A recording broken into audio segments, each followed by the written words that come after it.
You can't handle the big challenges in life unless you take on the little ones. Make a list of all the things you can do. Get right on those. Discipline yourself for those, both for the results and for the muscle and for the practice. So that when life hands you some big challenges, you'll be ready, you'll have the muscle. But see, if you don't handle the small ones, you can't take care of the big ones. Here's what else it takes for life change. Self-motivation. Key phrase, self-motivation.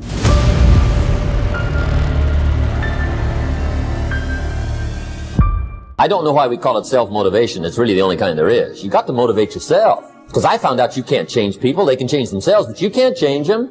Lord knows some I've tried. People have to change themselves. So it takes self-motivation to really alter your life. And you don't want to give self-motivation away to somebody else and make it somebody else motivating you. If you wish to be successful, study success. I was born in Miami, Florida, in an area called Liberty City, in an abandoned building on a hard linoleum floor with my twin brother. We were 6 weeks of age. We were adopted. When I was in 5th grade, I was identified as EMR, labeled educable, mentally retarded, put back from the 5th grade into the 4th grade. It was very difficult to pick myself up each day believing that I could do it. There were times that I doubted myself. I said, God, why is this happening to me? I'm just trying to take care of my children and my mother. I'm not trying to steal or rob from anybody. How did this have to happen to me?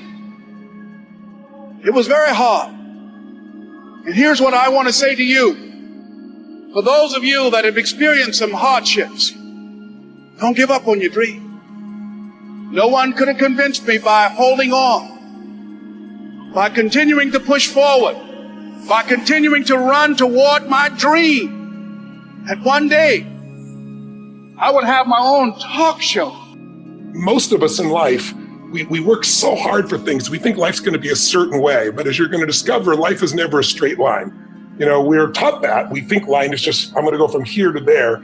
But if you look in nature, you never see a straight line in real nature. If it's a straight line, a human built it. And so it's a process of evolving, of growing, dropping back, growing, dropping back. And challenges are what really grow us. You know, your life is a great story. You know, every person's life is a story. And the question is, some people's story is a warning, some people's story is an example. Right now, you're an example that's growing and expanding, and you have a chance to have this be the most incredible life. But it won't be a life without challenge. And the challenges we're facing right now give you an opportunity to grow. If you only have 24 hours in a day, your success is dependent upon how you use the 24.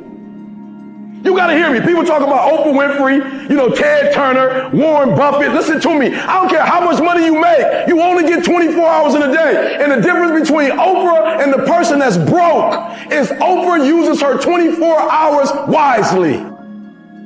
That's it. Listen to me. That's it. You get 24. I don't care if you broke, you grew up broke. I don't care if you grew up rich. I don't care if you're in college, you're not in college. You only get 24 hours. And I blew up literally. I went from being a high school dropout to selling 6,000 books in less than 6 months. What happened? My 24 hours. I was like, okay, Eric, you got to get a grip on your 24 hours because you're about to be broke for the rest of your life. And that's all I need you to do for me. I can tell you all about your life if you just write down your 24-hour schedule for me and you let me look at it. I can tell you where you're going to be in 5 years. I can tell you where you're going to be in 10 years. I can tell you where you're going to be in 20 years if you keep that schedule. First, you must have clear written goals that you are working toward achieving every single day. You have to have a target to aim at if you want to be successful. Second, you must have standards and measures that tell you exactly how much progress you're making toward your goals. This is why in marathons they have markers at every mile and half mile to keep the runners motivated for the long race. They always know how well they are doing and how far they have come relative to the goal or the finish line. Third, to keep yourself motivated, you must have success experiences. You must actually complete a task or achieve a goal for you to feel successful. You're never, ever, ever, ever going to feel like doing the things you need to do in order to have what you want. You're always going to need to push yourself. You're always going to need to parent yourself. So what is the net advice on this? What is the bottom line? The bottom line is, no one's coming. No one. No one's coming to push you. No one's coming to tell you to turn the TV off. No one's coming to tell you to get out the door and exercise. Nobody's coming to tell you to apply for that job that you've always dreamt about. Nobody's coming to write the business plan for you. It's up to you. And because you're only ever going to do the things that you feel like doing right now or that feel good right now, unless you understand that you've got to parent yourself, you got to push yourself, you're not going to make your dreams come true. You're just not. We're not wired that way. You weren't born that way. You weren't that way when you were growing up, and you're certainly not that way as an adult. And there's a tremendous amount of liberation that comes when you accept the fact that you're always going to need to give yourself a push. Nobody, absolutely nobody, gives a fuck about you as much as you're going to have to give a fuck about yourself. Nobody cares about you as much as they need to care to fix your life. Even your parents, even your friends, even all the people who think they care about you, they care about you. Yeah, sure, there may be 2 or 3 people on the planet who genuinely care about you. But nobody is going to come to your bed, drag you out of bed, fucking drag you to a job, force you to work hard, go and get you a hot bitch and go and buy you a Ferrari. Nobody is going to do that for you. You are never going to have any of the things you want if you do not get them yourself. Nobody cares about you enough to do it for you. This is absolutely true. Let me tell you the fact, the number one facet of the G mindset. Your life is never going to be worse if you walk through the world believing you are the fucking man.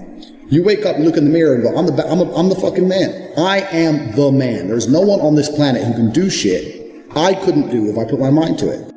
Be the hero of your own movie. If your life was a movie and it started now, forget about whatever financial disasters you've had, personal failures, relationship failures. What would the hero of your life's movie do right now? Do that.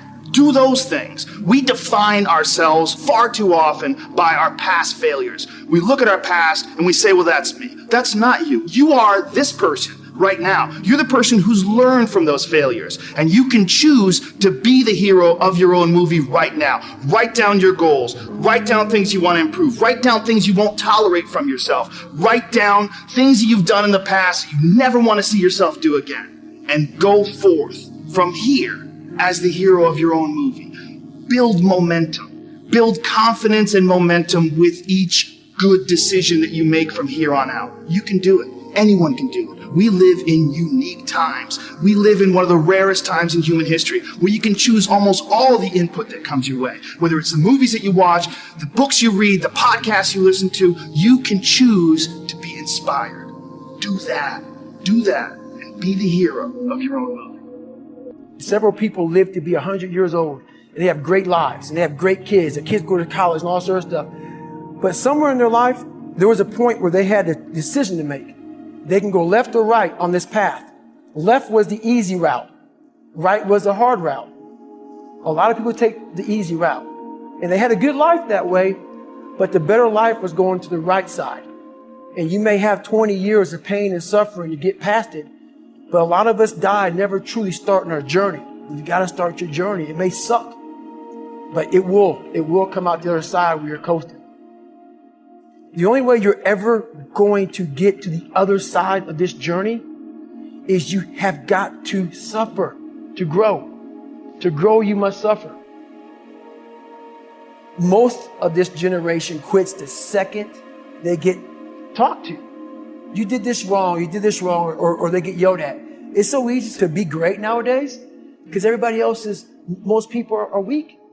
You have to believe in one thing, and that is yourself. Right now, for you to find greatness in yourself, you're not going to find it by looking in a book or by even hearing me. I may give you the spark, but you've got to go inside yourself to find it.